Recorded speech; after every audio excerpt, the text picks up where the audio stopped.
To join. Hello, everybody. Hello. Hello, sir. Hello. Uh-huh.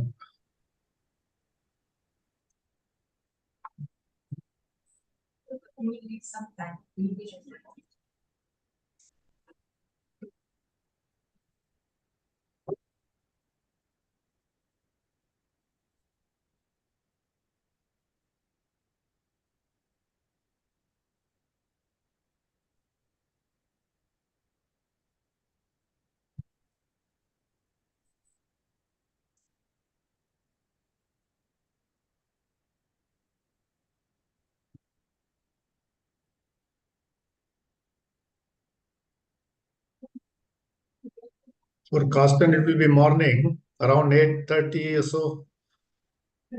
No, 10:30 actually. Yeah, okay, 10:30. Shane will be in afternoon. Yes. It's And- 5:30 here in my country. Yeah, and we are in the middle actually. Yeah. Both of you.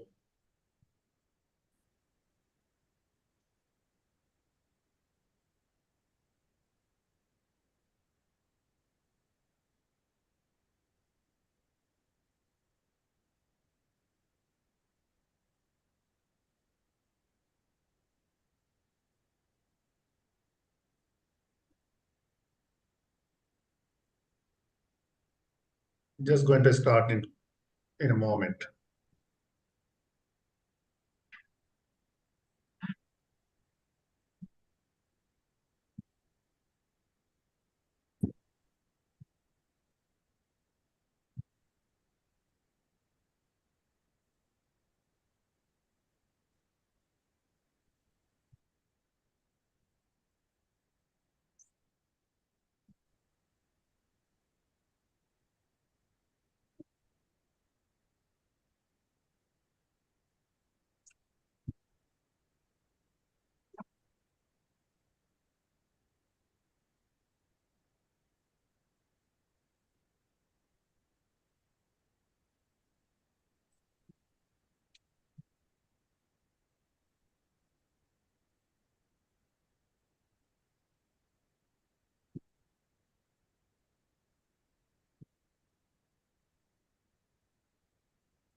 Dr. Subal, we can start.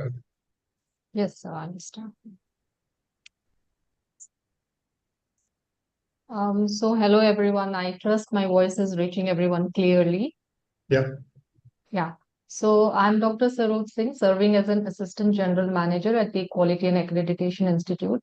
It's my pleasure to extend a warm welcome to each one of you to this international webinar on World Accreditation Day 2024, organized by Quality and Accreditation Institute, an emerging and progressive international accreditation body with its origin in India. World Accreditation Day is celebrated every year on 9th of June. It's a global initiative established by IAF, International Accreditation Forum, and ILAC.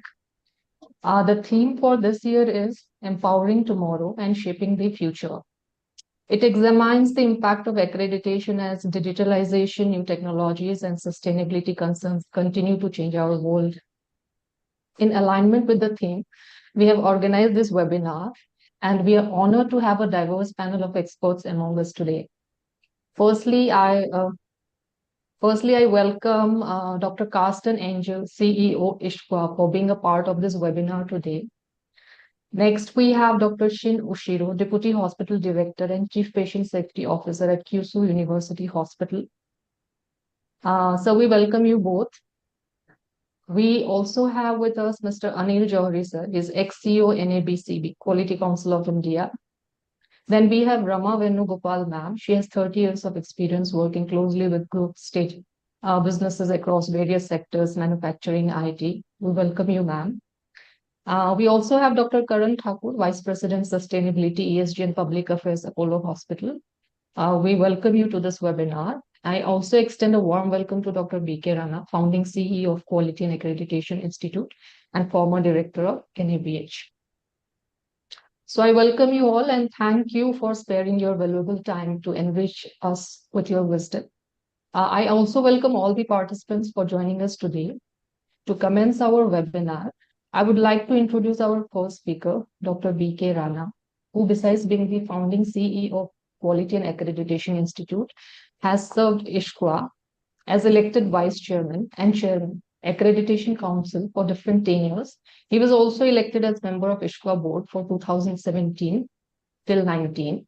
Concurrently, he has served as president of ISQA in 2011 and 12, and now serving as member on its board. He also served as external consultant of WHO on setting hospital accreditation program. He achieved rare distinction by becoming part of UNFCCC as an expert assessor for clean development mechanism CDM. He is also appointed ISQA Fellowship Program Curriculum Advisor. I He think that's received- okay, Saroj. Okay. Thanks. Okay, sir. So the Thank topic you. for him today is evolution of accreditation. So we invite you to kindly start the deliberation for today. Thank you, Dr. Saroj. Thank you so much for kind introduction. I think more than that, I would like to really welcome all our 5 speakers today for this very important webinar. And as you introduce our speakers, domestic and international, is not sufficient. I can say with my own experience working with them, Carsten has been into quality and accreditation for more than 30 years. And we both work together on ISQA Council and the board as well. So thank you very much, Carsten. He is a very thought-provoking leader in quality and patient safety.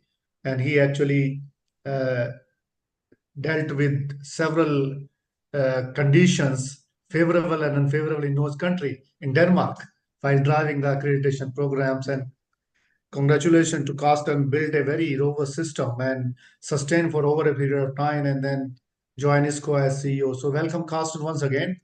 And thank you for your time. And Sindhu Shuro, a good friend of mine for last 20 years, and we keep meeting quite often.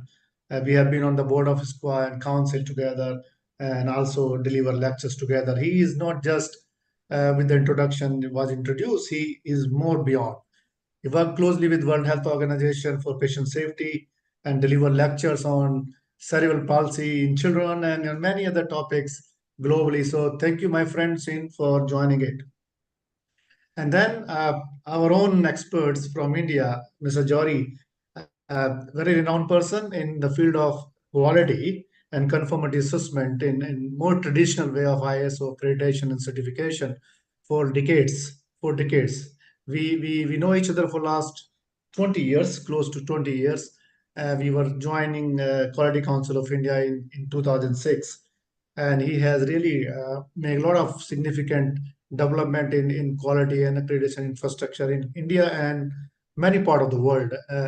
I would say, particularly after his superannuation from QCI few years ago, he has become more active and guiding and helping several countries and individual organizations for their journey to quality infrastructure. Thank you, Jory sir, for joining. Rama Venugopal, yes, very dynamic lady. Can't say what she does and what she does not. She is into every field, whether it's healthcare or it's commerce or it's business, everywhere, coming from a very strong background from consulting field on conformity assessment and so on. And she really keep looking for opportunities, how she can help and support organizations in their journey to sustainability, quality, infrastructure, and so on and so forth. So thank you, Rama, for joining. And Karan, another friend, Karan Thakur from Apollo, uh, really driving sustainability agenda, not only India, but globally, but he comes from as a physician and driving a global agenda for sustainability. So welcome, Karan, as well. So thank you all. And I won't take much time. I'll just try to say, since 2008, this World Accreditation Day is being celebrated every year on 9th of June. And this, as Saroj mentioned, is an initiative of International Laboratory Accreditation Corporation, ILAC, and International Accreditation Federation, IAF. So they jointly started to promote value of accreditation. So that's why the whole idea behind keeping, like all of us in healthcare knows, World Patient Safety Day, for example. celebrated on 17 September. Similarly, World Accreditation started off 2008. And this year theme is a very dynamic theme, I would say. Empowering tomorrow and shaping the future. It's a very rich theme, means how the accreditation systems can help in empowering a coming future. And also look at the future. And at the moment, humans are actually being challenged by a lot of issues around globally. They will into environment, humanity, adverse situations, warfare, and so many things, conflicting areas, conflicting situations. So life is not that easy. Going a little bit back to those, and I think I can say with the confidence that QAI at the moment is in very unique position. Why? Because we work with both sides of ISO standard accreditation programs and as well as the Carson comes from ISQA EEA, International Society for Quality in Healthcare, which provides accreditation to standards, organizations, surveyor training program in healthcare and social care. And the history of ISQA goes back around 30 years back when it was set up in Australia to deliver programs. And its international accreditation program, IAP, somewhere started in 1999. So it's quite close to 25 years of delivering a confidence in healthcare quality and sustainability. If you go back to other side of accreditation, which is ISO, the more traditional way of it started, it go back to close to 1949 when National Association of Testing Authority, NATA, in Australia, started off as an accreditation body for accrediting testing laboratories to begin with. So close to now 75 years they have completed. And on the other side, in healthcare, even going, and that time, no ILAC, IF was existing. Okay? Similarly, for healthcare, like ISQA started 30 years back, but accreditation started well before, started somewhere in 1951 by the Joint Commission when American College of Surgeon and Physician, Canadian College of Surgeon and Physician came together to talk about, discuss about patient safety issues, errors, and so on, and establish JCAHO, and then renamed to Joint Commission, and now it's Joint Commission International outside US. So it's close to 73 years of history in healthcare accreditation and close to 75 years of history in ISO accreditation. And then came ILAC, and in 1977, ILAC was set up, and NATA was one of the pioneer members for that. But the recognition scheme, what we call mutual recognition arrangements in ISO system, like in ISQA, we have accreditation of organization, which gives a sort of confidence to members and equivalence. Same thing, MRA started in not before than 2000. So it's 24-year-old. So it's really going parallelly, both the world in healthcare as well as other ISO, what they're actually going parallelly, 73 years, 75 years, starting in 99, starting in 2000. So very closely, I would say. But most importantly, in my experience, because I've worked in both the world in the past and present, these two were totally segregated. People were not aware of each other's. I can say still people are not aware of each other. So I think it's a good thing that we are celebrating something which is common to the world accreditation. And whole agenda is how we can use this for improvement, whether it's healthcare, social care, it's a non-healthcare, any industry, chemical, mechanical, electrical, calibration, inspection body, whatever it is, I think. So this is something which is very, very unique and exciting. And we are really honored at QI to organize this webinar with the support of all of you experts and participants to talk about. So we have two different group of experts. One is coming from health and social care from ISQA perspective, another coming from ISO World conformity, and then in the middle of this, Karan Thakur, who comes from both basically. He is in the both, and he will talk about something which is very unique on accreditation and sustainability. So not taking now further time, I'll stop myself here and request Dr. Saroj to take the agenda forward. Thank you, everyone. Thank you. Thank you, sir, for taking us through this evolutionary journey of accreditation. It was pleasure listening to you. Now our next distinguished speaker for today's webinar is Dr. Carsten Angel, CEO ISQA, International Society for Quality in Healthcare. He has 18 years of experience in quality improvement, preceded by 19 years of clinical frontline service and clinical management. From 2006 to 2021, he worked with ICAS, Danish Institute for Quality and Accreditation in Healthcare. Since 2010, as Deputy Chief Executive, he was a leading member of the team that developed and implemented the Danish Healthcare Quality Program, a series of accreditation projects that have performed over 6,000 accreditations, reaching all providers in almost all sectors of Danish healthcare. So we welcome you to this webinar and invite you to kindly share your wisdom on today's theme for World Accreditation Day. Over to you, sir. Thank you for your kind welcome and good afternoon to all of you. And thank you for the invitation to speak to you today on the World Accreditation Day. And I bring greetings to you from the entire ISQA community. As you know, accreditation is an important part of ISQA's portfolio and it's delivered by a separate legal entity, the ISQA EEA. BK mentioned that we have been accrediting healthcare accreditors for 25 years.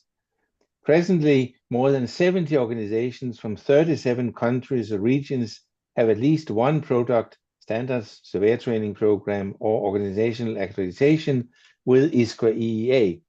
And several of these are based in India, and our host today, QAI, they hold ISQA accreditation for hospital standards as well as the accreditation as an external evaluation organization. We believe that accreditation has made a substantial difference for the healthcare provider organizations that have embarked on the accreditation journey. We would never claim that accreditation is the only road towards excellence, and we will certainly not claim that accreditation is a magic bullet that will solve all your problems.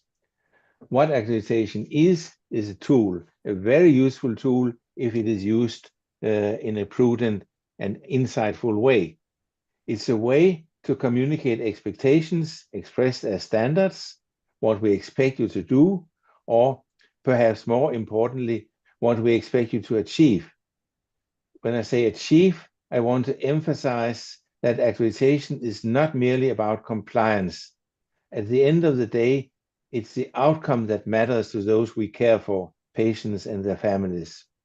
But it is just as true that the only way we can change or improve the outcome is by changing what we do to achieve that outcome. In addition to communicating expectations, the accreditation process includes an external assessment. Having a team of peer surveyors examine your organization in a structured way based on known standards, having discussions with them, getting their feedback, that can be an extremely valuable learning experience. And it's my own experience that even persons who were skeptical towards accreditation told me, but the survey was a good experience. We really enjoyed that and learned from it. But the organization, and in particular the top management of the organization, should be aware that the value of accreditation is not that it may generate you a certificate with a golden seal. If you get a certificate, you should of course celebrate, but you should be aware that the true value is that accreditation takes you on an improvement journey. The standards guide you, and the external evaluation adds to your insight into how your organization works and how it might improve. One piece of advice: focus on the intention, the spirit, the purpose of the standards. Don't overfocus on the measurable elements, criteria, indicators, or whatever they're called. They're an indispensable tool as they frame and give structure to the external survey, but much bureaucracy and red tape is generated if the hospital takes the approach that it must ensure in advance that each and every measurable element is met to the final letter. It will take some courage from hospital management, but by focusing on the intentions behind the standards, the hospital will, that's my firm belief, find that most of the criteria will be met, and it should accept that the surveyors point out some areas for improvement and view this as a positive outcome, indeed the intended outcome of the survey. This approach will, of course, require that the surveyors and those who make the final award decision also assess in the spirit of meeting the intentions and generating the expected outcome rather than compliance to the last letter. We are observing now the introduction of unnoticed or short notice surveys. Short notice will allow the hospital to prepare and arrange the practicalities, but will not allow it to prepare to demonstrate compliance with standards. But compliance should be there all the time, not just during a survey visit, shouldn't it? So I think short notice surveys will promote a shift in the understanding of accreditation from a set of requirements you should meet when you present yourselves for the examen to a mirror that helps you understand your organization and identify opportunities for improvement. I would like to share a few slides with you now.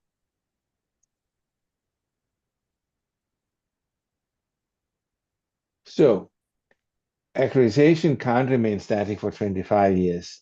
And this slide shows you a number of directions of the movement. I already told you that I don't see the purpose of accreditation as requiring structural and processual compliance to the last letter of the criteria. While we still look at processes and will manage processes to improve outcomes, it's all about outcome at the end of the day. And managing processes is more than requiring compliance with process standards. This follows from the fact that healthcare is a highly complex system, perhaps the most complex system ever created by humans. In a complex system, cross-couplings and feedback loops make it hard to predict precisely the effects of a given action, and therefore also makes it impossible to reduce management to creating a manual and algorithm that encompasses and addresses everything that could happen and provide rules on how to act. Standardization does, however, reduce complexity by creating some order and predictability, but complexity can't be eliminated. Different domains in healthcare have different levels of complexity and different needs for standardization. Delivery of blood transfusion can and should be tightly controlled and according to procedures. Major trauma surgery, at the other end of the spectrum, is supported by a framework, but also depends on the surgeon being able to assess the situation and make the right decision in situations that have not been foreseen or experienced in exactly the way they present in the actual case.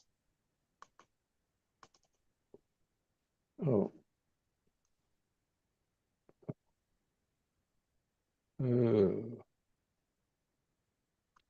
No. What I was going to speak to you about now was, I would just, okay, here we are. How do we assess care delivery? We assess it at a number of levels. First, there's work as imagined formal, the things that are described in policies and procedures, how the management imagining things should be done. The staff, of course, have their own understanding of what is expected of them, and that might be different from what is in the written policies and procedures, and we uncover that by interviewing staff. Then there's work as it's actually done, and a number of ways to assess that: interviews with patients and families, chart reviews, observations, but there might also be data. And this work as done results in an output, some services delivered, and eventually in an outcome, the impact of the health of the population we serve. And to assess all of this, we will probably need to examine data. But accreditation also not only assesses care delivery, it also assesses how care delivery is governed and managed. And this includes the classical components: governance, management, risk management, and the management of quality improvement. But nowadays, healthcare quality also means addressing the environmental and social impact of the healthcare system. Healthcare is one of the major carbon emitters. Also, we can't expect a system to deliver good care unless it takes care of the workers who work in it. And finally, digital health, including the use of AI, is there and needs to be considered. Almost everyone in the world has access to a mobile phone, and through the mobile phone to ChatGPT, and they will use it. is causing a major paradigm shift for healthcare delivery. All of these issues,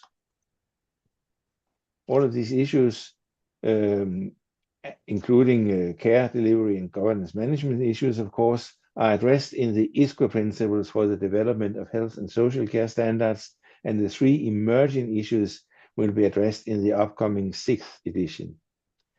The ISCO principles are a framework for the development of accreditation standard.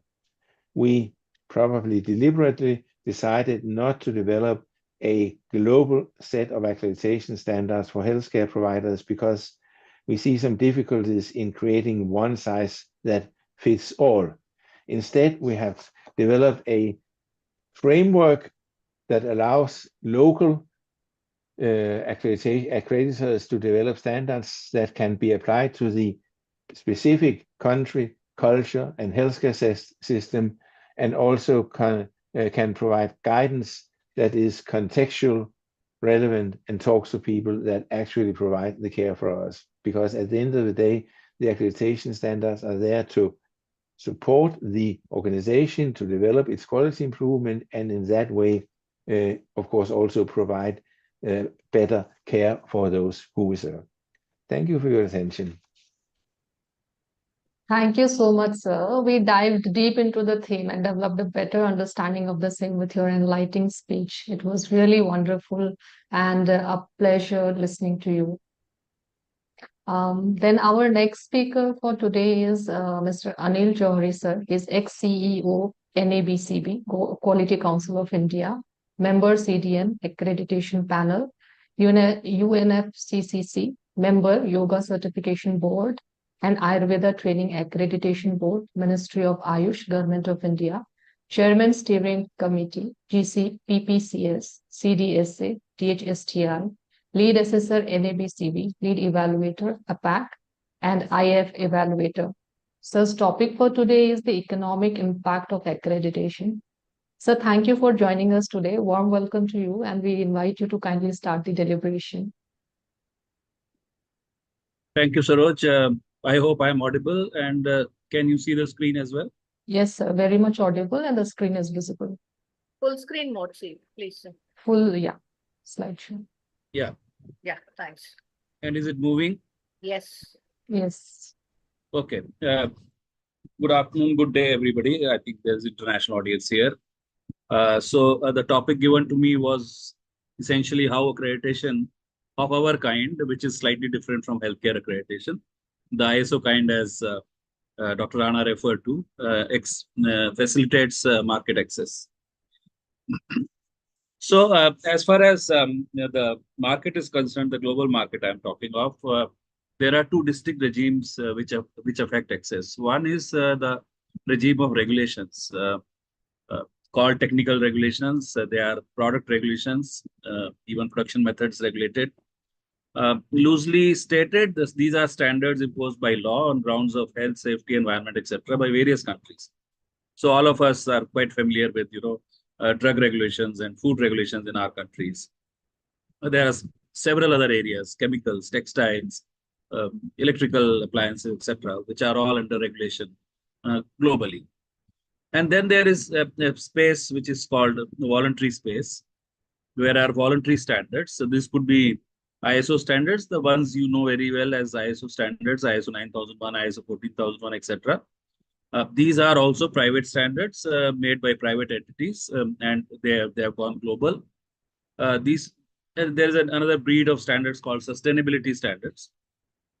These are usually non-governmental, although standards bodies in developing countries are governmental bodies, but in the developed economies, you'll find that the voluntary certifications are driven by non-governmental actors, and they are usually a buyer's demand in the market. And this is the interesting thing about these standards is that even if it's a regulated sector, for example, agri-food, we know agriculture and food is a regulated sector, generally speaking. Textiles is also regulated. And yet the buyer demands something more than meeting the regulation. So if you want to access European market, for example, you have to meet EC regulations, which are stringent as they are. And then your buyer would say, okay, do you have FSSC 22000 certification, or you have DRC GS certification? So they coexist. And for businesses, it's necessary to meet both of them in order to gain access to the global market. Because without the meeting the regulation, you don't get approval in that country. Without meeting the voluntary demand for voluntary certification, you don't get to sell in the country. The regulators are not going to give you business; they are only going to facilitate your entry. So these are the two sectors which one has to deal with.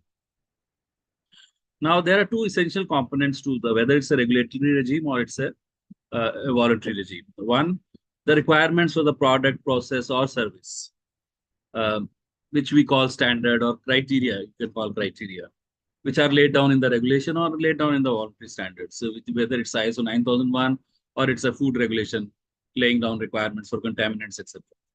And second part is the mode of demonstrating compliance. How do you demonstrate compliance, which is in our terms called conformity assessment procedure. It could be inspection, it could be testing of a product, it could be certification, which is continuing assurance. Inspection is one time, you inspect, give a report, and you are done with it. There is something called validation verification. We are speaking more and more about this when it comes to climate change, GHG emissions statements, and ESG. Or it could be a combination of, it could be a combination of inspection and testing. It could be a standalone, it could be a combination. Now, important thing is to understand is that both of these have to be globally acceptable. If you want global access, you want access to the global market, both have to be acceptable. One without the other doesn't work. And the second part, the mode of demonstrating compliance, is the part which is accomplished by the accreditation, which is to common international standards. The entire accreditation ecosystem globally operates on common international standards, usually by ISO. And there in the ISO also, there's a particular series of standards called ISO 17,000 series. 17,021, 17,025 for labs, 17,024 for personal certification bodies, etc. So these are the standards which rule the market. To indicate to you how important the second component is, again, I'm stressing the second component, the mode of demonstrating compliance. In WTO, there is something called a TBT committee, Technical Barriers to Trade. And within TBT committee, when countries have a problem in other countries' regulation, they raise what is called a specific trade concern, STC, specific trade concern. So if I have a concern as India about a regulation of EU, I would raise a concern in TBT committee, then EU explains and comes back and, some dialogue takes place. There was a study done in 2016, which showed of all the STCs that were raised in TBT committee, which showed that 30% of the concerns were raised based on standards. 70% were based on conformity assessment procedures. Now, it might surprise you, but when you think about it, it sounds logical. Why? Because more and more countries, when they adopt international standard for a product, once the standard is same, that ceases to be an issue. But conformity assessment procedures, there is no standard conformity assessment procedure. You could have a test report based acceptance of a product. You could have inspection and testing based product acceptance. You could have a certification based. And these procedures depends on the risk of the product. Low risk product in Europe, by self-declaration, you can place the product in the market by declaring that you comply with the regulatory requirements. In India, it's not so. So not only that conformity assessment procedures differ, they will continue to differ. They will sell there. It's hardly likely that there'll be a standardized conformity assessment procedure even in a product category, which means that you vary the procedure and you can make things difficult for imports and exports. For example, US FDA says that it needs to assess the accreditation bodies globally before it accepts third-party certification. Now that is making things difficult because it's huge cost. If I was in India, I was to ask US FDA to come to India and assess me. It's a huge cost for me. Not accepting the equivalence, which I'll speak about later. There's certain kind of equivalence which is available in the market, and US FDA is not accepting that. Or even India issued a TOI notification 5 years back, and it had an impact on imports. The imports stopped and it became very little. Many countries require accreditation of labs or inspection or certification, which facilitates freer trade, but not everybody may accept that accreditation. One example of power of conformity assessment, I can tell you. We all know that the gold jewelry purity is defined as 18 karat or 22 or 24 karat globally, whether it's in India or in US or in Dubai. Same purity all over the world, same standard in a way.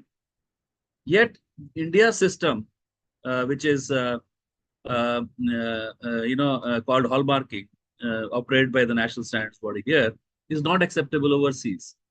Why is it so? When the gold is same purity, why should it not be accepted?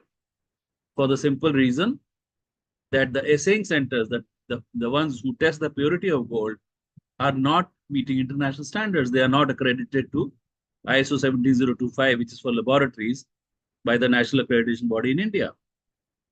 And therefore, BIS has its own standard, and it assesses the assaying centers on its own and approves them. So here is a conformity assessment procedure problem, which makes India's hallmarking system not acceptable abroad. So this is the power of conformity assessment. Now, who supervises conformity assessment globally? ISO does not. Many people think ISO certification means ISO is authorized. No, it has no role in conformity assessment. ISO is just a standard setting body based in Geneva. It does nothing else. It produces standards and promotes those standards. That's all. As Dr. Rana had touched on it, there are two bodies internationally. Now they are both merging into a single body. Let's see. It happens next year. International Accreditation Forum since 1993 and International Laboratory Accreditation Cooperation, which started earlier as a conference in somewhere in 1977, but became a formal body later. And there, India has presence, including QAI, which is the host of today's program. Many countries have a single national accreditation body. In fact, Europe has, by law, decreed that there will be a single accreditation. But many countries have multiple accreditation bodies. US is a prime example of private,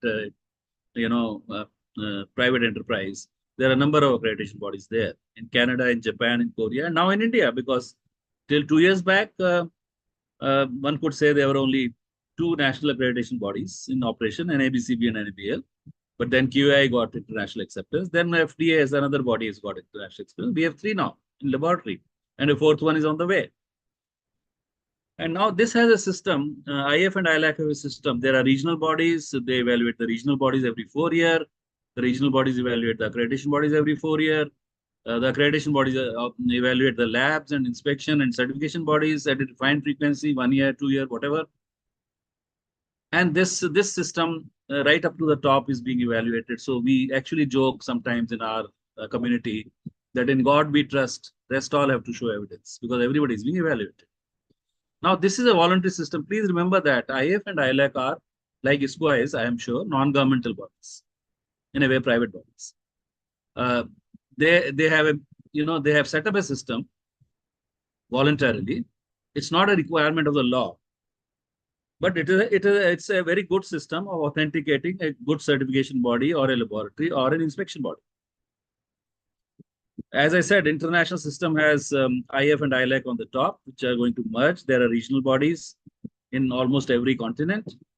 They are being evaluated. And once an accreditation body is evaluated, it signs what is called a mutual recognition arrangement, by which it means that all these accreditation bodies who are signatories recognize each other as equivalent. So whether it's a UK-based body, UCAS, or it's in US, A2LA, or ANAP, or it's in India, NABCB, QAI, FDAS, NABL, they all recognize each other as equivalent. And this is the beauty of this MRA. Pictorially, I can show you this. On top of IF ILAC, I've shown three regional bodies for reasons of space. Then there are accreditation bodies which comply with standard called ISO 17011. There's a standard for us as an accreditation body. Then there are certification bodies, inspection bodies, and labs. There are a number of standards for them. 1720 is for inspection, 1725 for labs, 1721 for management system certification bodies, 17065 for product process certification bodies, 1724 for personnel certification bodies, and 1729 for validation verification. And at the bottom is the object of conformity assessment. It could be an organization which is being certified or being assessed. It could be a product which is being assessed. It could be an individual like welder could be assessed. It could be a process like organic, which could be assessed. And at the bottom, the standard, say, let's take the most popular worldwide global standard, ISO 9001. So if you are certified as an organization to ISO 9001 by a certification body, the second block, which is accredited by an accreditation body, the third from below, third block, which is say NABCB, who is a member of APAC and evaluated by APAC, who is a member of IF-ILAC and is evaluated by IF-ILAC, then your certificate becomes acceptable globally. That's the beauty of this system. That equivalence is established. The base standard is global, ISO 9001. The process of the demonstrating compliance is also standardized through international standards. The test method is standardized if it's a product. Now let's apply this to a product. If it's a product, if it is made to an international standard, say for electrical safety, there are international standards. And it's tested as per an internationally known method, which is in their international standards, by a lab which is accredited as per ISO 17025. Then that test report becomes acceptable in every country. And then countries recognize this test report and allow the product free of any check. This is how the EU market operates. This is how ASEAN market operates. A lot of markets operate based on this equivalence, and they allow free movement of goods. So this is how market access is facilitated. Same thing applies to voluntary regime as well as regulatory regime. In voluntary regime also, there's a voluntary standard, for example, SA 8000, Social Accountability 8000. It uses number of certification bodies. They are all accredited to a standard. And then those certificates are acceptable globally. This is how the access is secured.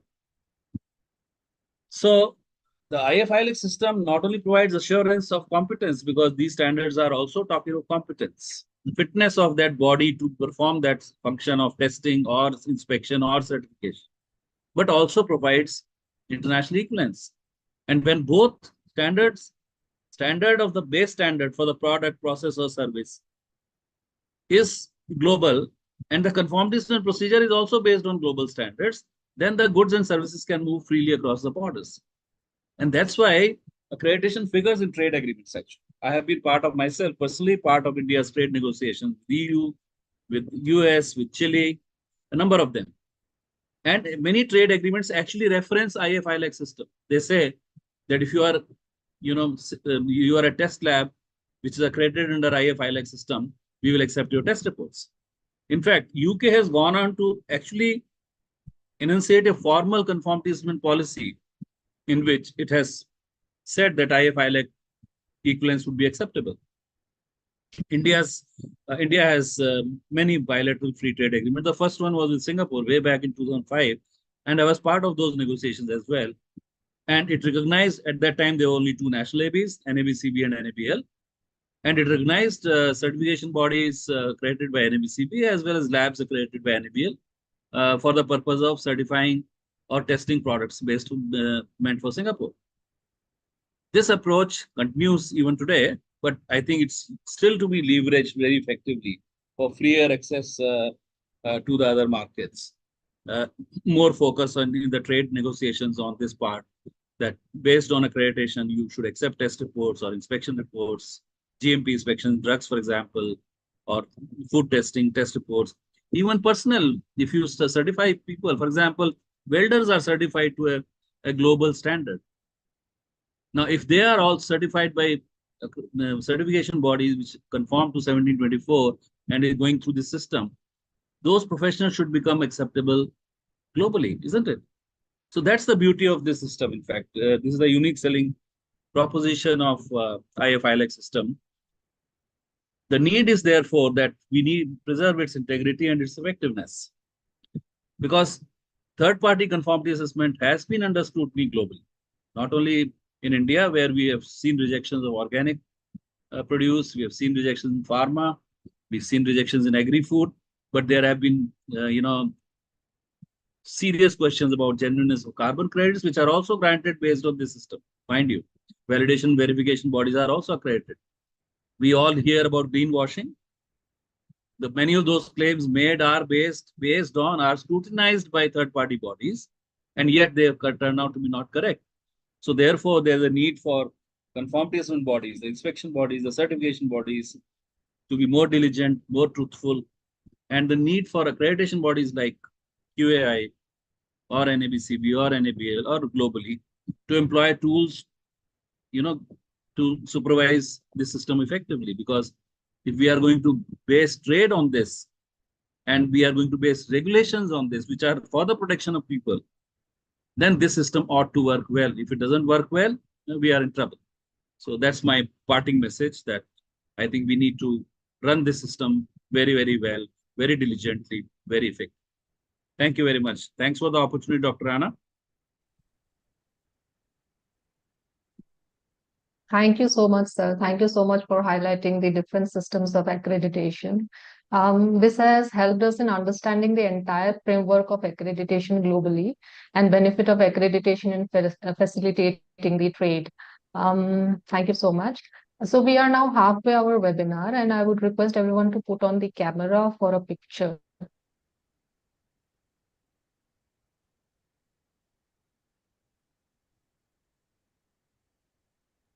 Requesting everyone to put on the camera.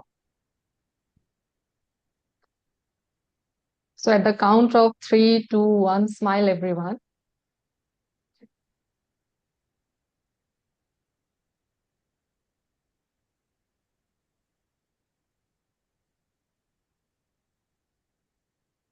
Thank you. Thank you so much.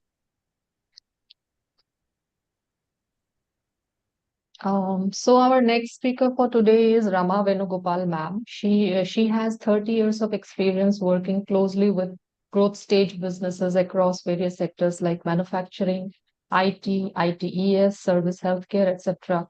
And she specifically deals with management systems, consulting, then financial services, strategies, and marketing.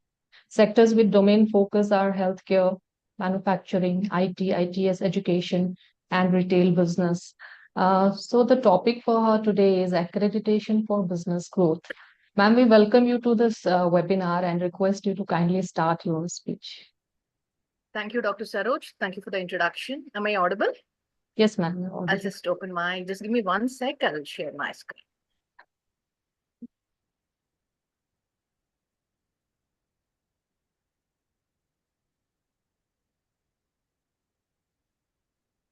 Is the screen visible? Yes, ma'am, it's visible. Yeah, today my topic, in fact, when Rehma asked me to choose a couple of topics and my eyes fell on this. This is something which is what I wanted to talk about. So accreditations or certifications for business growth, and where the topic touches upon how achieving accreditation can enhance a business reputation, the customer trust, and helping businesses to improve their top line and bottom line. That's a very interesting topic. And I said, Emma, blog this for me. I wanted to do this session. Now, when we're talking about this, today's my session, I'll be touching upon this topics. When we're talking about business growth, what are the drivers for business growth, and how the business growth of a healthcare business is built, what kind of business models that you can see at the marketplace offered by healthcare businesses, and then how do you engage with your customers, your payers through strong business process management focus, and how do you build the confidence and trust through responsible business practices, claims in a healthcare business. And ultimately, where the business focus is shifting globally now is it's not any longer your top line and the bottom line, what we call it as a triple bottom line, where many things businesses focus at the moment currently till now is more about building balance sheets and revenues and bottom line, which is your profits. And there are 2 more P's which got added to it, and where the businesses have to really focus on people practices and protecting the planet. So this is what I will be touching upon, because ultimately any accreditation or any certification is linked to addressing a lot of this business practices and trade practices that we see at the marketplace. So when we are talking about business growth in a business, here the whole focus is about healthcare business, whether it's a service or a product company. Predominantly, the This is applicable for any business actually. So these are all the growth drivers that any business can talk about. Like if you ask anyone that what drives your business, we talk about people engagements, we talk about technology interventions, we talk about operations, which is nothing but your processes, systems, and alignment of technologies, and the finance side of it, how do you build your cash flows and fund flows, and then the transactions, the kind of business volumes that a business has to clock to grow, and the kind of risk management systems that are in place and the risk mitigation practices. It's about the organizational structure, the management teams, the leadership focus, the governance practices, the customer experiences, their preferences, their choices, their wish list, and your supply chain and value chain partners who are also part of the growth of any business, the various compliances and regulations that a business has to meet. And a business reputation also matters for the growth of a business. And finally, ultimately, any certifications, any accreditations, tax that a business carries. These are some of the key growth drivers. Like this, the list we can go on elaborating this, but these are the key business growth drivers that any business has to really address about. So when we are talking about a healthcare business today, the whole concept is actually about, a discussion is about accreditations, how it's going to help organization. So in a healthcare, if you really look at the business models at the marketplace, I'm sure all the players, that, healthcare predominantly is built around B2B, business to business, where you have a business collaboration or a tie-up with corporates in the form of some empanelments, or with the governments in the form of some empanelments, or any PSU companies, and you tie-ups with other care providers and with insurers, and then various e-commerce platforms, aggregators. The marketplace is witnessing all these disruptions when we are talking about healthcare services and where it is being offered, how it is being offered. Anyone can say that, all these things are evident in the market. And for that matter, the B2C, how ultimately a service is being offered to a customer or a patient through various channels. Sometimes it reaches a customer not directly, but through various other channels. And then directly the D2C, especially after COVID in healthcare, what we are seeing is at the marketplace is it's a global change also. There's a global shift that the healthcare businesses are trying to reach out directly to the patients, directly to the customers through their digital channels, digital platforms, digital initiatives. So businesses are focusing more about building their digital strategies now.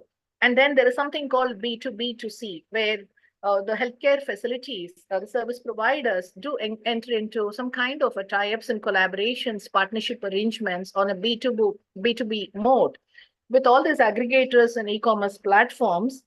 Through this, they try to reach their end users and customers. So these are all the business models that we actually see at the marketplace. So what kind of an engagement that is happening in a healthcare business and engaging with an audience, okay? So do they understand who are their customers and who are their payers? And what do they ask from your healthcare business at the end of the day? Every customer has a wish list, every payer has a wish list. So they do come with their own long list of expectations.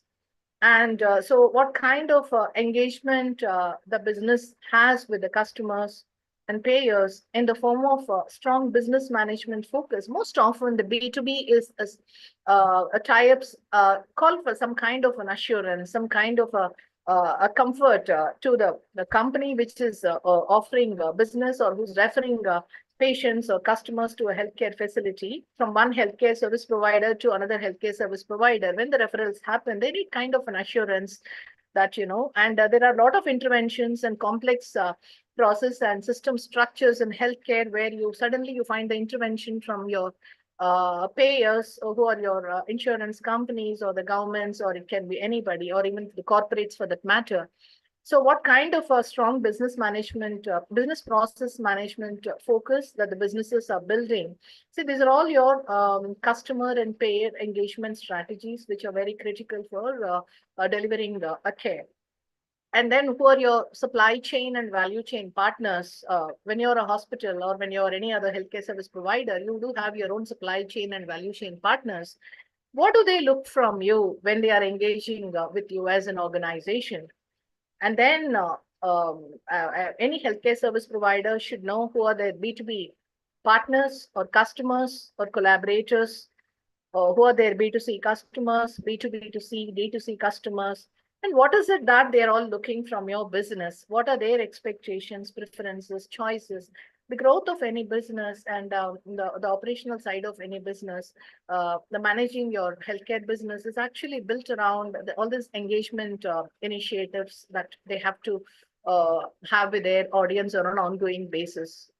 What is it that your customers and partners look for? Okay, your customers, consumers, or patients, whatever you call them as, and your B2B partners, what is it that they look from your organization? So what kind of, so we always normally say in a corporate world, in a business world, whether it's a healthcare venture or any other sector domain for that matter, business processes and management systems are the lifeline of any business. So everything is built around this, whether it is people related and your technology interventions, whatever it is, your people, process, systems, and technologies actually drive your business. So what kind of process and management systems that an organization has in place matters as an assurance to your customers and to your partners who want to work with you. And generally, marketplace conversations, if you really see the kind of specifications that go in the business world, when you're looking at collaborations under the name of B2B, they always look for some certification, some accreditation. Often it can either be sometimes there used to be at times, still even in many sectors, they have something called a second party, where your own customers or the organizations who are planning to enter into a business tie-up with you, they come and audit your systems and audit your practices. So there's still second party structures which are really available, and still most of your empanelments, most of your customer audits come under this. So they always look for some kind of a second party evaluation or a third party validation of the business practices. This is more critical in a B2B, most often in a B2C, when you try to reach out to your customers directly.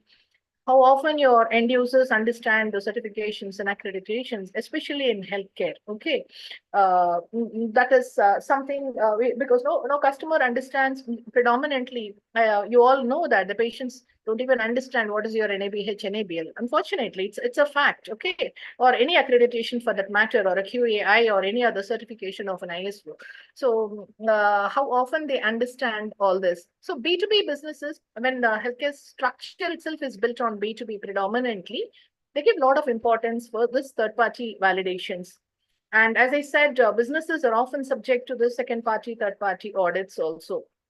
The end of the day, what do you mean when you say that a business has got an accreditation or a certification? Your customers and partners, do they recognize this as an assurance on quality and safe business practices that are coming from this business entity, which can even be your clinical establishment or a healthcare venture? So are these accreditations recognized as quality tools or as some empanelment requirements? I'm asking this question for the simple reason, because when I go to the some of the conversations and discussions to this healthcare facilities, I always see these boards hanging in the patient corridors in the reception areas. So I just find that an accreditation certificate is hung, and then there are some ISO. But then, on one corner, an accreditation certificate is hung, but in the middle, and just behind your registration desk on a big board, I see that, we are ISO certified. So then I just, out of my own interest and curiosity, I call the administrators, I just call the people when I'm interacting with them, what is this board, what is that board? And I'm really surprised. And this is something which is happening repeatedly when I'm asking the same question to multiple functional teams in the same organization. What I could pick up was that you find ISO certification in a big banner, and then all these accreditations in some corner, like something similar to your license certificate. So they say, see, every patient is asking for quality. So they say, where is your ISO certificate? Patients are always asking for ISO certificate.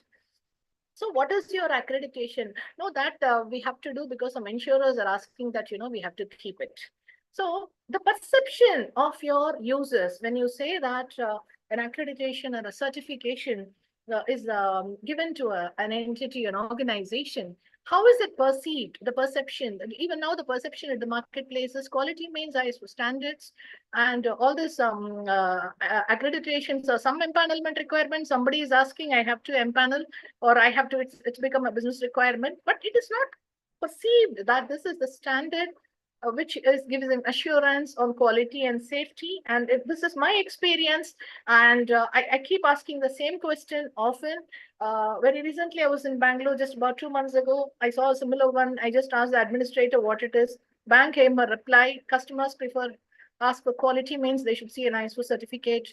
This is something which insurers are asking we need to have, so we have it in place and an accreditation. So how do we change the perception that, accreditations are also your quality and safety tools which drive your business practices?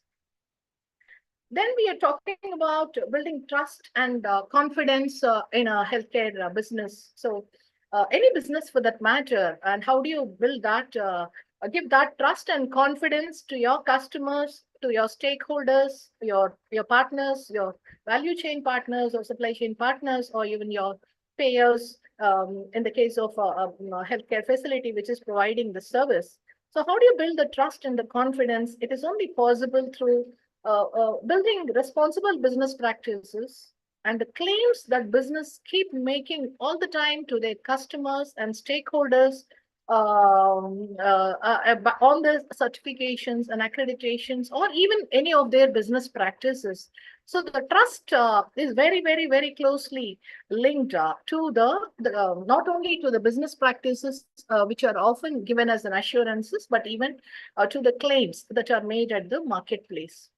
So how accreditation is perceived is something which needs to be understood by all of us. Even when we say that, see, for an accreditation organization, agency which is offering an accreditation, their perception of accreditation may be different. The organization which is actually going for these accreditations and certifications, their perception is different. The stakeholders, the partners who are connected to their business, their understanding of this, their experiences of these accreditations and certifications are different.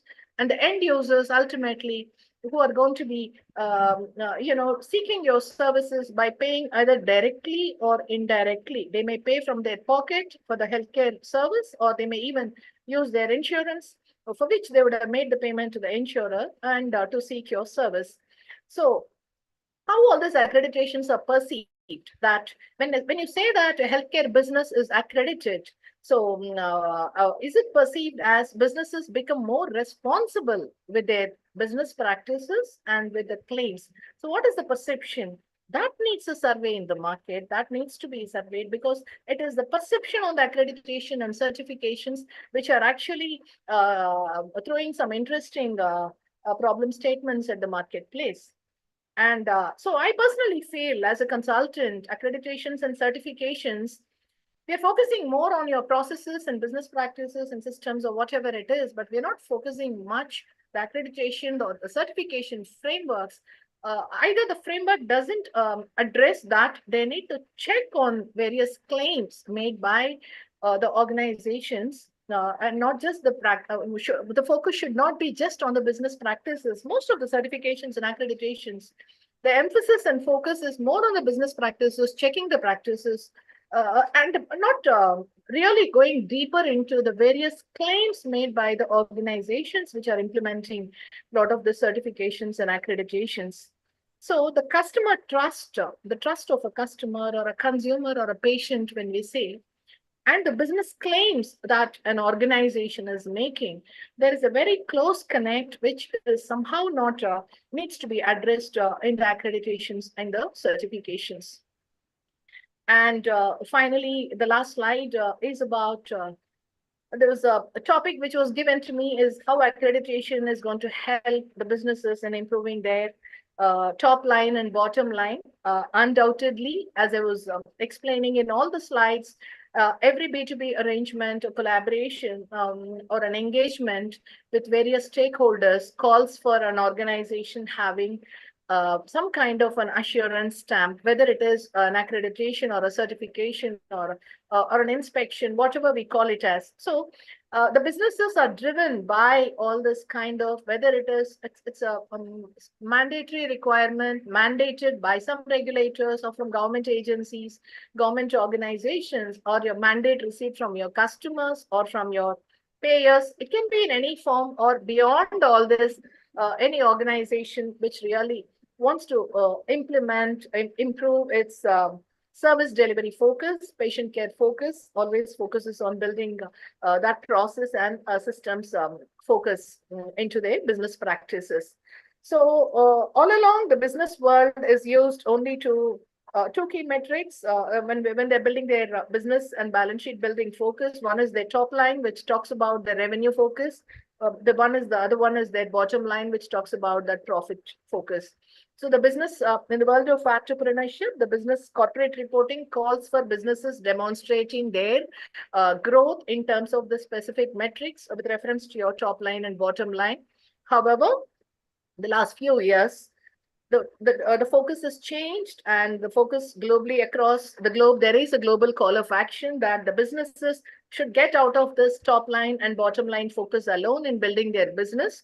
So there's something called like a triple bottom line, which is the 3Ps approach that is also introduced, where it's not just the profits that matter alone. What matters is the people practices and protecting the Mother Earth, the planet, the environment around you, and many things do matter.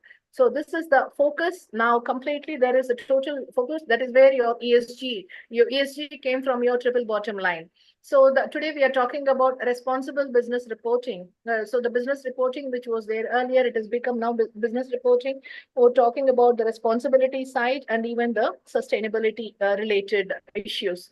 So this is the focus. So at the end of the day, what I'm trying to convey is, when you say that an organization is accredited or certified, the accreditation and the certification should try to address all these factors, the various business drivers that drive your business, and the kind of engagement the healthcare business that it engages with its customers and various stakeholders, and including your insurers, payers, governments, whoever it is.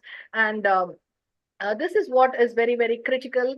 And any framework, whether it is an accreditation and certification, should try to address all these things. And when all these things and so the certain things which are beyond all this, as I said, what I have mentioned are very few business drivers and key drivers, but these drivers are also evolving. So in a healthcare scenario, the trust is very, very critical, and the assurance tags provided by the assurance agencies, whether we call them as certification bodies or an accreditation bodies. What does the certifications mean? It is an assurance. There are two organizations which are responsible in the whole when it comes to healthcare or any sector, which are regulated. In a regulated sector, you all know that regulated, whether it is healthcare services or healthcare products or healthcare technologies, everything is under regulation now. So in a regulated sector, what matters is the assurance is given to a common man. So the assurance is on the product or the service that they are using or consuming is safe, and it is of certain quality. So who are giving the assurance? The assurance is given by the regulators, and the assurance is given by the bodies, the conformity assessment teams, who are actually giving you that assurance by their certifications and accreditations. The regulators include, it can be your payers, the regulators from a payer circle, the insurance regulators, or it can be any other regulators where your establishment licenses are provided. So everybody is giving an assurance to the end user and a common man and a community that all these assurances should not be taken for granted. So definitely, when all these things are in place, when the assurance framework or this accreditation framework addresses all these key elements, the business growth happens automatically. And today, the certifications and accreditations are one of your key business drivers and growth drivers. But then, as I said, it is more than all this looking into the trade practices. Beyond all this, marketplaces today throwing questions on the accreditation bodies or the certification bodies on what are they assuring. there are many things staying outside this assurance framework where there are no checks, there are no balances, many claims are being made at the marketplace. So where is the assurance to the end user and a common man? So that is why I said more than the practices, the assurance teams should go a little dig deeper and try to focus on checking the claims also made by businesses. So that's all it is from my side. But otherwise, certifications and accreditations are here to stay, whether they are third party or a second party or a simple thing like a business can have a very strong internal audit systems and internal audit framework that also works really well. But then buyers always look for a validation from external agencies. So that is why all these programs are available in the market, and markets will see more and more accreditations and certification programs to address various business requirements. See, this quality and safety is only one of the frameworks, but your business requirements are changing and evolving. So the frameworks, new frameworks have to evolve and emerge, and then it should make a business sense for the businesses. So that's all it is from me. Okay. Thank you so much. Thank you so much, ma'am. Thank you so much. It was an insightful presentation. So now it's time to invite our another esteemed speaker, Dr. Shin Ushiro, Deputy Hospital Director and Chief Patient Safety Officer at Kyushu University Hospital, Advisor to Health Minister, Japan, Executive Board Member, Japan Council for Quality Healthcare, worked as Board Member, ISHQA. Sir, we welcome you to this webinar and invite you to kindly share your wisdom on today's theme for the World Accreditation Day. Over to you, sir. Thank you. Thank you very much, moderator Dr. Saroji. And hello, everybody. My name is Shin Ushiro. I'm really honored to be a part of this valued session. I work in Kyushu University Hospital and accreditation body as well, which is called Japan Council for Quality Healthcare, dubbed as JQ. I have thus two different viewpoints, customer's viewpoint and provider's viewpoint. So with that different experiences, I'm going to share with you my thought, observation, future perspective from viewpoints, as well as current state of accreditation in my country. First, on current state of accreditation in my country, Japan. We have more than 8,200 hospitals in my country. The number is really big in comparison with that of other countries. JQ launched the accreditation service in 1995. We have so far evaluated 25% of the number of hospitals. That means 40% of beds in my country. And JQ launched accreditation service in 1995, as I said earlier. In the initial 5 years, JQ mostly assessed the structure, process, and outcome presented by Professor Avidis Donavedian. In the next decade, next 10 years, process part was increasingly highlighted in the survey through site visit and interview. So currently, our survey is focusing on process and outcome, such as measurement of quality indicator and improvement with the data. And next, I'd like to share my thought from a provider's viewpoint, JQ's viewpoint. JQ believe that hospitals who undergo our accreditation have been standardized to deliver high quality care. At individual institution, quality and safety improvement is not necessarily easy, even for hospital director or vice director like me, because of insufficient awareness among busy staff. On the other hand, there are many senior staff like me who are passionate for quality improvement. So it is JQ that provides them opportunity for improvement. Unfortunately, our accreditation is supported by the government because the government likes to see quality and safety improvement, and the general public also unanimously agrees on the improvement in healthcare. So the government promotes the accreditation, including JQ's accreditation and ISO and JCI in several ways, one of which is provision of financial incentives to promote accreditation. In our public healthcare insurance payment system, we generally obtain basic fee for minimum service and extra fee for additional types of service that aims at higher quality of care. So once again, basic fee for minimum service and extra fee for additional types of services. And accreditation is closely related to many of additional fees. For instance, if we establish patient safety office with full-time working physician and nurse for patient safety, we will get extra fee from our payment system. There are many other examples in payment system, like the additional payment in relation to patient safety. But there are still challenges we face. We see only a small number of accredited hospitals among small to mid-sized hospital population. I said there are more than 8,200 hospitals in my country. The number of small and mid-sized hospitals account for approximately 7,000. 7,000 out of 8,200 are small or mid-sized hospitals. It is challenging to have those hospitals evaluated externally. It's really difficult because resources are limited in those small hospitals. JQ has strategically prioritized large institutions, while at the same time, JQ failed to develop standard for small facilities. That's a challenge. ISO 7101, which I developed with Dr. B.K. Rana, released last year, is now in operation in my country. BSI, British Standard Institute, that works with ISO 7101, targets small and mid-sized hospital in my country, according to my suggestion. At present, only 160 hospitals, 160 hospitals are accredited by ISO, while 2,000 of JQ's accredited institutions. But I hope ISO accredited hospital will grow in population compared to JQ in the near future, targeting small and mid-sized hospitals. Because I believe that commencing external evaluation for small and mid-sized hospital is vital, no matter how the standard and the survey is preliminary in the initial couple of years.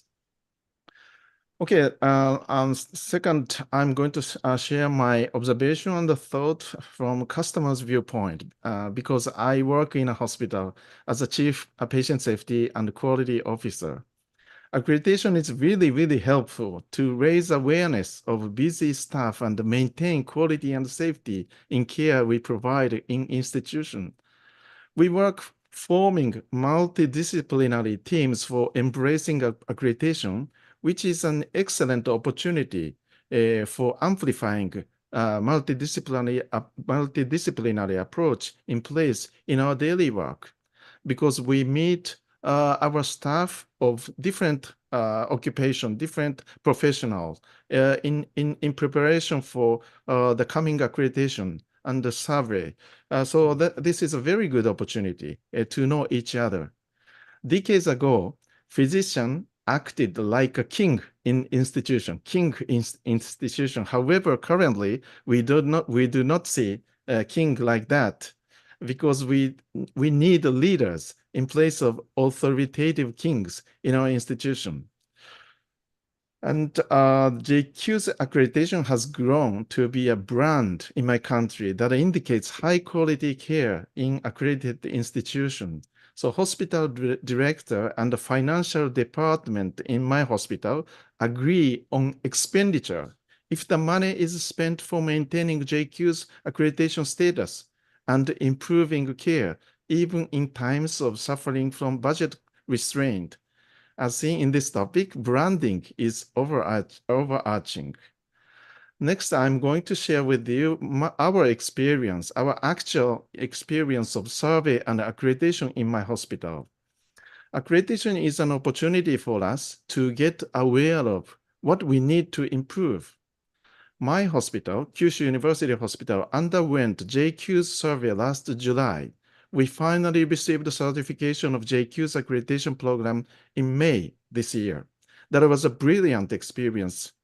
By the surveyor's comment, we realized that we do not efficiently communicate with neighboring hospitals and clinics who refer patients to my institution. We normally issue letter to notify previous institutions of patient admission, clinical test is over, surgery is over, and the patient discharge. As we learned about what we need to improve for communication, we subsequently launched a system, computer system, to make sure if we issue such letters so that we do not fail to communicate with affiliated institutions and neighboring institutions. And quality is something intangible to us. It may be hard to sense it vividly in daily busy work, but in other industries, such as industry that manufacture automobiles, favors quality improvement. There are the Toyota production system, Suzuki production system for quality improvement are in place in my country. But unfortunately, healthcare industry where I work lagged behind the automobile industry. Accreditation provides an opportunity to capture them in terms of quality and safety improvement. And a surveyor has generally a clinical or administrative background, particularly they are senior leaders in hospitals. So they are equipped with abundant knowledge, experience, and wisdom. Accreditation gives us opportunity to learn about safer practices ongoing in other hospitals. And the resources getting scarce. This is a challenge. The resources getting scarce even in larger hospitals. So coming to the accreditation we undertook last year, it costs approximately $50,000 for 5-year activities. $50,000 for 5-year activities coming to the price for my hospital. The price of medical device drug is really high, so leeway for spending money for accreditation is getting smaller. In addition to the price, heavy administrative burden, paperwork, document work for accreditation is also a challenge, not only for administrative staff, but clinical staff. So we usually have a meeting for accreditation even late evening, early evening, or even late evening, because clinical staff are really busy during regular working hours. And this April, the government launched a new regulation to reduce long working hours of physicians. So we need to manage the work the time we spend for accreditation. So my final message is a wisdom I gained through the experience of accreditation. What matters about accreditation is not what accreditation can bring to us, but what we proactively learn and gain through accreditation for changes which wish to bring to our workplace. Okay, that's the tip of the iceberg of my thought on accreditation that I like to share with you. Thanks for listening. Thank you very much. Over to you, Dr. Saloji. Thank you so much, sir. Thank you so much for giving us an overview of JQ. And also, you have shared your personal experience as Chief Patient Safety Officer at Kyushu University. It was pleasure listening to you. Our next speaker is Dr. Karan Thakur, Vice President Sustainability, ESG and Public Affairs, Apollo Hospital. With over 17 years of experience in varied roles, Karan specializes in healthcare sustainability, climate X health, hospital operations, project management, healthcare policy and advocacy, public-private partnership, and healthcare communication.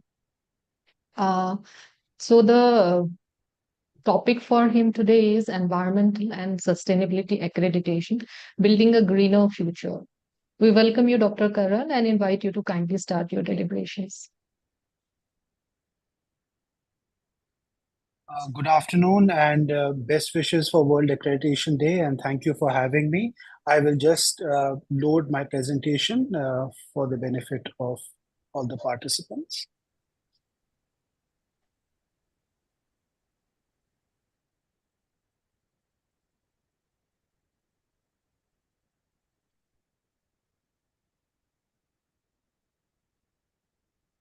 Kindly let me know if my screen is visible and I am audible. Thank you very much. It's so wonderful to listen to such hallowed speakers who've spoken before me on the subject of accreditation and where healthcare sector is both nationally, internationally. I would like to take the next 10 minutes onto another aspect which is becoming increasingly important, and which is the impact of climate change, of the need for sustainability to be driven into both healthcare as an entity, but also through the frameworks that we have seen that have driven quality into healthcare now also need to be replicated in this domain. But as we do so, I think for the uninitiated, it'll be important because I'll be using a lot of terms and terminology, and this is probably something that you would have heard either in the newspaper or in popular culture, but it's important to really understand what some of these terms mean. And terms around sustainability, ESG, net zero, green buildings can often get complicated at times. I'll walk through these, definitions, and this presentation is available to all of you for you to go in greater detail. But when we talk about sustainability, it basically means ensuring that we meet the needs of the present without compromising the ability of future generations to meet their own needs.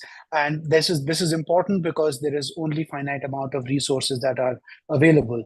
You would also hear a term called SDGs, which the UN is talking about now for the past 8 odd years, and that is something that has goals that are set out for each country for them to achieve. Coming out of this is basically ESG, which is a monitoring and risk a framework which looks at material risks with a climate dimension, environment dimension, a social dimension, and a governance dimension.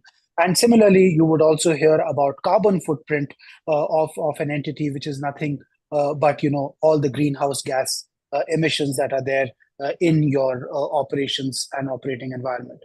You would also hear the term green buildings, and there are multiple definitions around it. And what does it mean to be a green building? Well, the US Green Buildings Council calls it a holistic concept. So again, this is very important to understand that when we talk about sustainability or even standards around sustainability, we should also keep in mind that everything that we talk about is not just one particular aspect, but a holistic concept, even when we are talking about green buildings. And green building is an effort to amplify the positive and mitigate the negative. And this is done through various means, whether it is energy use, it's water use, the indoor environment and air quality, what materials we use, so on and so forth.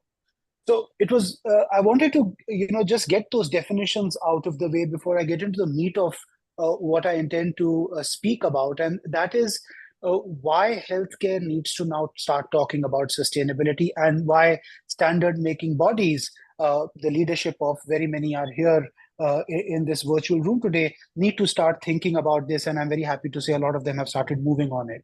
Well, it's because this has become a part of a national and international agenda. If you see, any organization today is increasingly being compelled to do a lot more on the climate crisis, to become more socially conscious and govern on aspects that are both ethical and moral. And why are we doing that? Because each country, as you would see on the right of the screen, and that in the concentric circle, each country is giving nationally determined targets to UN bodies to say, we will be doing this over the next 2, 3, 5, 10 years in order for our planet to stay safe. So that is the reason why each organization now needs to commit to broader national goals, which are becoming more and more important and being monitored, as Rama ma'am had spoken about in great detail about, businesses are not just about delivery of what they do at the core, but also how do they fit in to their operating environment, the country environment, and the international environment. And all of this stems from the fact that there is a global crisis, which is amongst, which everybody amongst us knows about, and that is, the impact that climate change is having on the environment, on people, and on human health. So for any organization, however big, small, the entire concept of sustainability, ESG, greening becomes important because we are part of a larger whole, and we need to contribute towards that larger good. Now, again, it's important to understand why the crisis that we have today has emerged. Well, it is because of economic activity, and economic activity that has gone unabated for a very long time over the past 30 years in the developing world, but over 120 years in the developed world, which has led to the emission of greenhouse gases, which is really causing atmospheric pollution and which is causing the increase in temperatures. And these are of various scopes. Again, you could, in the interest of time, I won't go through all of this in detail, but these are directly impacting how the climate is changing. So why am I talking about all of this? Why is greenhouse gas emissions, the need for green buildings, etc., so important? Well, because all of those changes that we are seeing because of human activity are impacting human health. Just take a look at this fascinating and unfortunate interaction that we have here. We know that there is climate change that is happening because of various human contributions. It is leading to changes in our weather and climate, for example, air pollution, extreme heat, impact on water quality, so on and so forth. And then look at what this is causing or impacting or increasing. The entire gamut of human health is impacted because of some aspect of climate change. And this is only getting worse. For me, who sits in Delhi, for us, air pollution and asthma is very relevant. But for people who live in areas where malaria or dengue is endemic, talk about how that has become a bigger and bigger problem, and so on and so forth. So there is no geography in India, there is no geography in the world which is not impacted by climate change, and that is why we need to take action. And this is also because the impact of climate change on human health is one dimension, but it is bi-directional as well. Healthcare sector itself is contributing towards the climate crisis. 5% of all global emissions come from the health sector. Just to put it to perspective, that's aviation and shipping put together. That's the equivalent of how much greenhouse gases we are in the atmosphere, and if not, we are creating or we discharge after it has been used for patient processes. So it is not as if we are immune to the climate crisis, and it's not as if towards that climate crisis. So what can we do? Well, action on sustainability and the great work that people have done on quality remains quite synchronous. So just like in the quality movement, we ensure that there were for sustainability. We need data to measure where we are in terms of what my carbon footprint looks like and what are some of the interventions I need to do.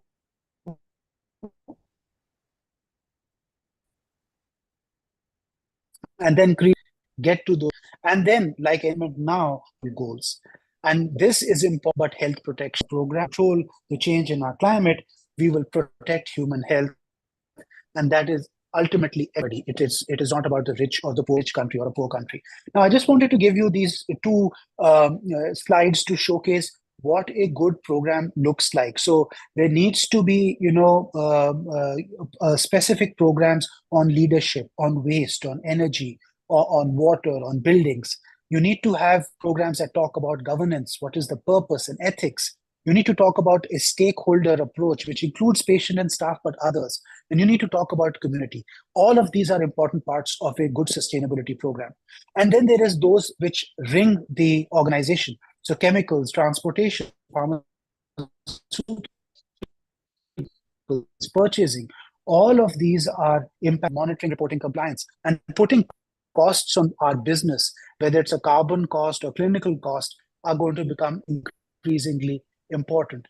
So in sum and substance, what one is trying to say is that the need for standards is very acute. Why? Because I'm just giving this snapshot of what a program on sustainability looks like. We created this program for the Apollo hospitals, and you would see so many aspects that need to be put into place for a good sustainability program, for you to become green, for you to become net zero.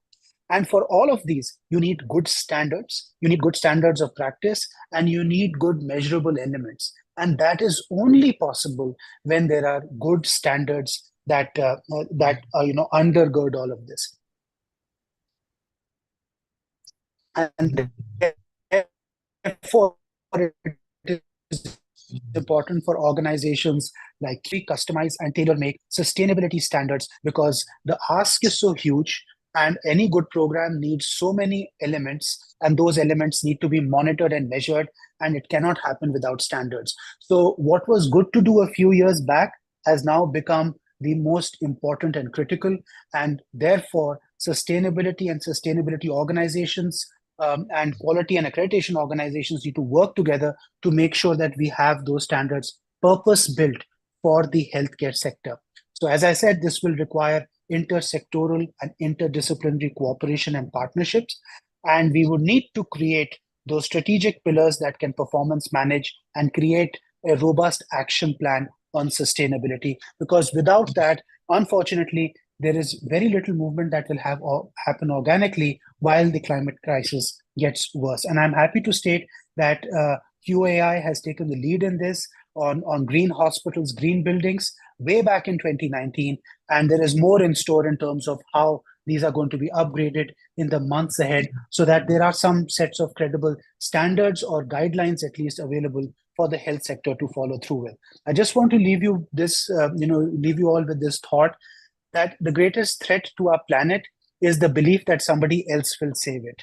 And it is the importance that we need to drive into every part of healthcare. It's everybody's job. How can a doctor do more? How can a nurse do more? How can an administrator like me do more? And how can accrediting bodies do more? So I want to leave you with that thought. Again, this presentation is available to you all. And if there are any more questions on how to begin a sustainability program, I'll be happy to offer whatever help and advice. And thank you, QAI, once again for having me over for this wonderful webinar. I'll hand it back to Dr. Saroj. Thank you.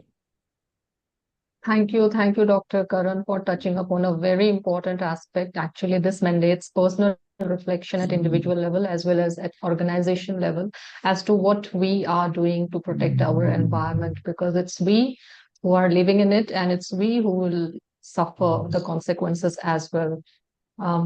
So I hope this have been enriching and fulfilling experience for all of us.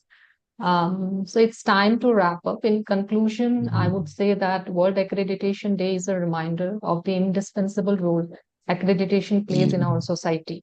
It is a call to action for continued collaboration, innovation, and adherence to high standards. Let us all continue to support and advocate for accreditation as we move towards the future marked by quality, trust, and global cooperation. Thank you for your participation and attention today. Let us carry forward the insights and knowledge we have gained, ensuring that the principles of accreditation remain at the forefront of our endeavors. Happy World Accreditation Day. In closing, I would like to reiterate our sincere appreciation to our esteemed speakers, participants, and everyone involved in making this webinar a meaningful and impactful event. I would also like to thank our staff at QAI for their support throughout. Thank you once again, and we look forward to your continued support in our future endeavors. Thank you, everyone. Thank you. Thank you so much, everyone. Thank you, and have a nice day ahead. Thank you. Thank you. Thank you. Thank you. Thank you very much. Thank you for including me. Thank you. Thank you very much. Thank you. Thank you. Thank you. Thank you, sir.